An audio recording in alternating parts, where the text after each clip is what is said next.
Good day, guys. Darian Giuseppe here, back again with another video for the Key Concept series. Today, what we're going to look at is the different forms of a complex number.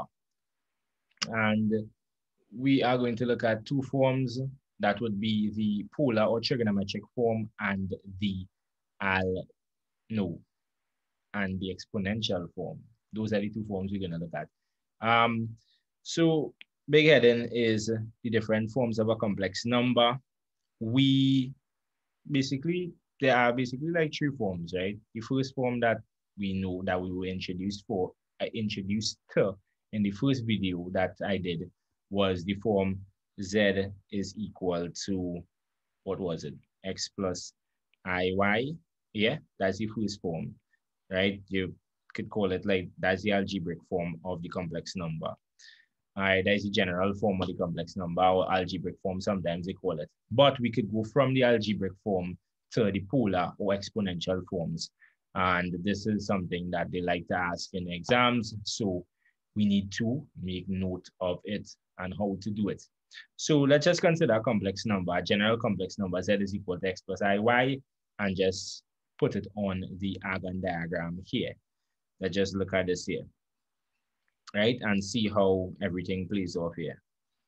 So this is the complex number, Z is equal to X plus IY on the Argon diagram. We take in X and Y as positive real numbers, so they lie in this, the first quadrant. So we have it here, cool.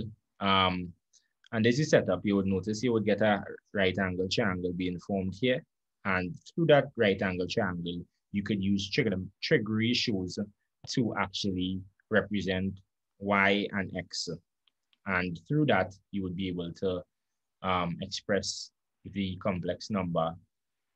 Its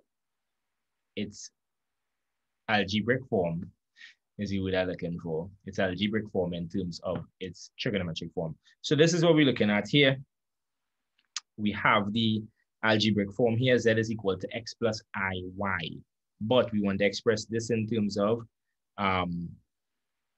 trigonometry. We're going to use the trigonometric ratios to express the X in a different form and the Y in a different form.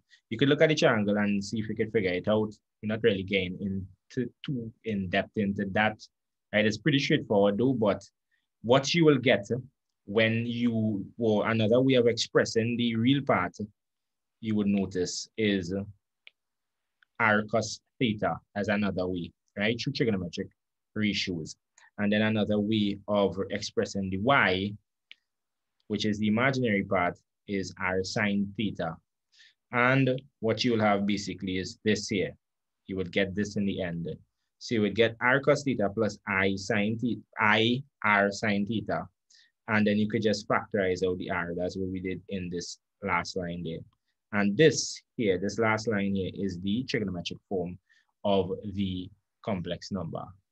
And what you would notice is that to go to the trigonometric form, you need the length and the argument of the complex number. So that would be key. If you want to go from the algebraic to the trigonometric form, you need the length and the argument. Also, to get the exponential form, you need the length and the argument of the complex number.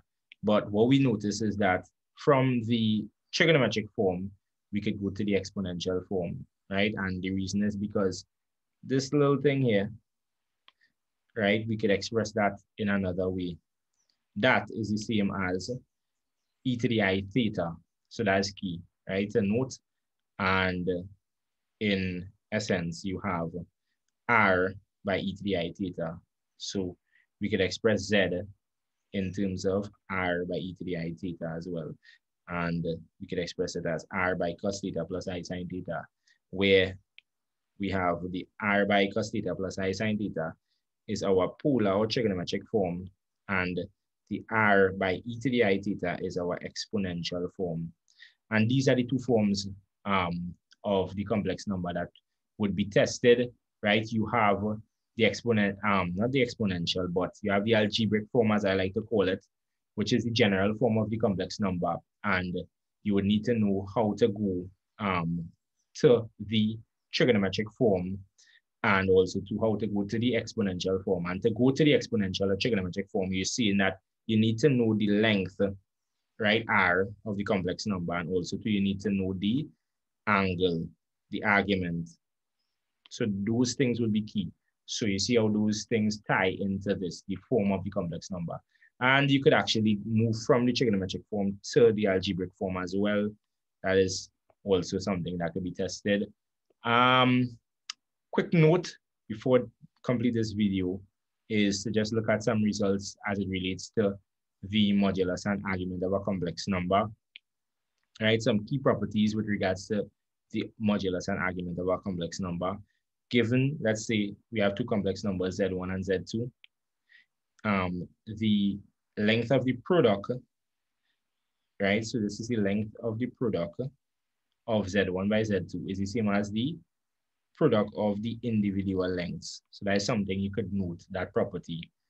Then we have the argument of the product of Z1 by Z2 is the same as the sum of the argument of Z1 plus the argument of Z2. Also, we have, if you are asked to find the length of Z1 divided by Z2, it is same as the length of Z1 divided by the length of Z2. And also we have another point here. If you are asked to find the argument of Z1 divided by Z2, it is the same as the argument of Z1 minus the argument of Z2. And another point here, the modulus of Z1 to the power of n is the same as the modulus of Z1, and you could raise that modulus to the power of n, and it's the same thing. And lastly, we have the argument of Z1 to the power of n is the same as n by the argument of Z, right? So these are some important little or key properties of the argument and modulus of two complex numbers that are that can come in very handy in the exam. So take note of them, and also to take note of how you go from the algebraic form of the complex number or the general form of the complex number to its polar or exponential form, right? The key is to find the length and the argument. That would be the key to go to those forms, right? So guys, I hope this video helped in understanding these few concepts. Feel free to like, subscribe to this channel, like the video, subscribe to the channel, and also share the video to somebody that you feel it may help. With that said, see you in the next video.